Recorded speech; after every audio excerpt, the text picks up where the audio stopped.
Lokoz Boxing. Tyson Fury versus Deontay Wilder 3 is going to happen on October 9th at the T-Mobile Arena in Nevada. What can we expect? I know that overall the consensus is that Tyson Fury will probably win and that it should be easy for him since he's already won twice, especially after the way he won the last fight. We didn't even get to see a full fight. Tyson Fury was so effective that he just beat Deontay Wilder at his own game and knocking him out.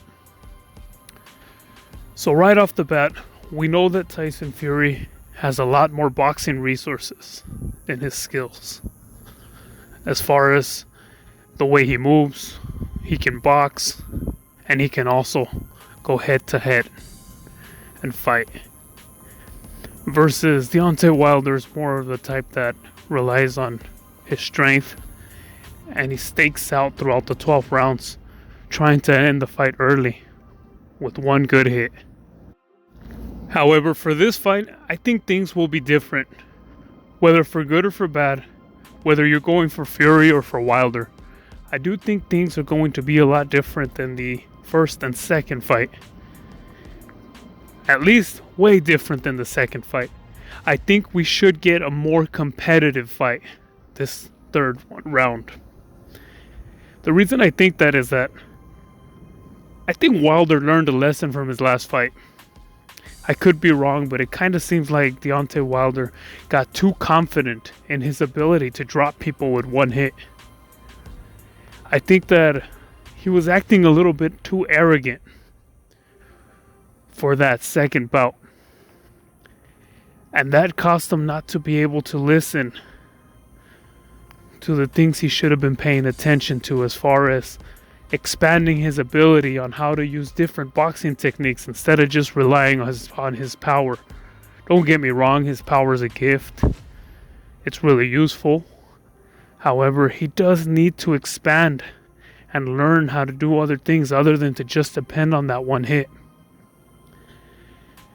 I think he got really humbled in the second fight. We can even see how he's taking it kind of looks like he's taking this fight a lot more serious now. He even looks a little frustrated or mad at the fact that he did not get to redeem himself the second fight. With that being said, I think he's going to have to take a new approach. He obviously knows that.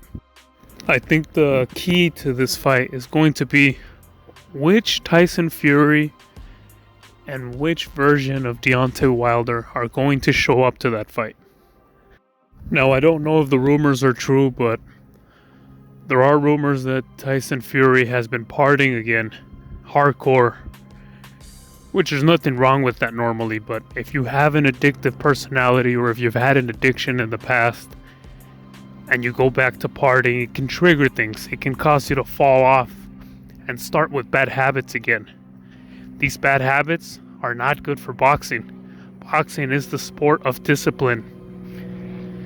And if you don't train properly because you're distracted, that too can cost you the victory.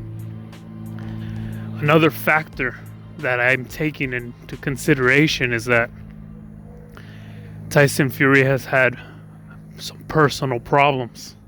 And I'm not talking about the partying alone. I'm not talking about his addiction. Because those are rumors. I don't know if they're true or not, whether he's been hardcore partying nonstop. Putting that aside, he's had problems within his family. He's had health issues with one of his family members. In and out of the hospital. This type of thing can really distract you. This type of thing can cause you to not care about the fight. This can even distract you while you're trying to work out, while you're trying to get in shape. This is the type of problem that gets to your core when a family member is going through some difficult things health-wise.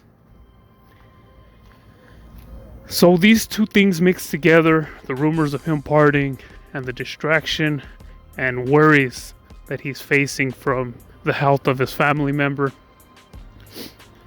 I don't know if this will impact Tyson Fury's ability to be able to prepare himself mentally and physically And that could cause Tyson Fury to not be at his best in the fight.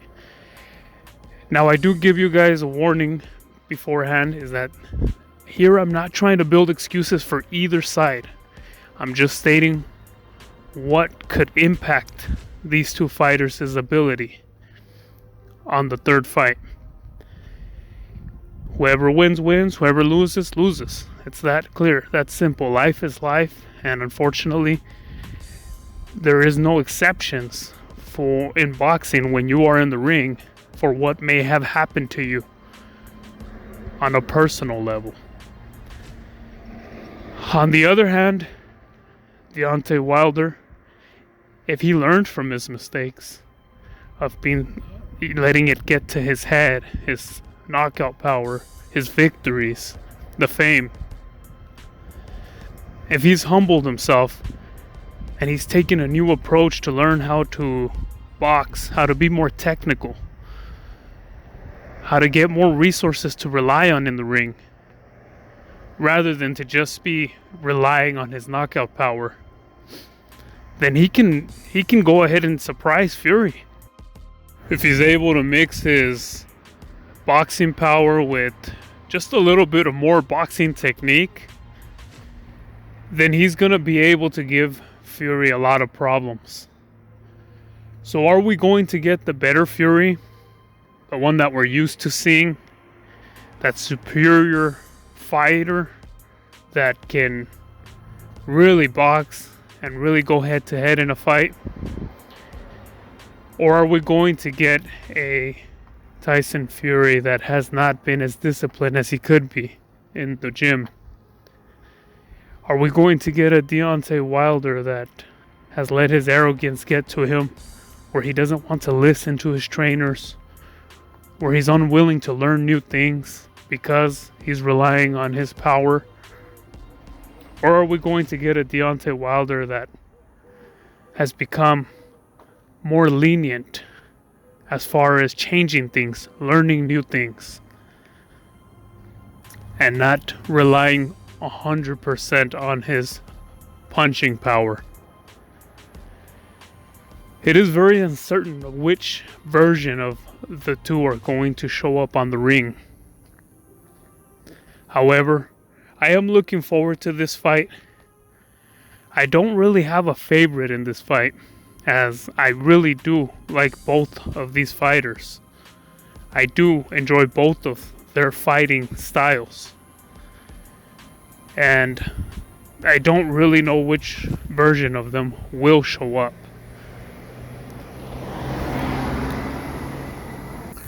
With that being said, if no adjustments are made on this third fight on either side, then Tyson Fury would end up winning again. Let me know what y'all think. If you like what you hear, subscribe, hit the like button. If not, dislike it. Lokoz Boxing.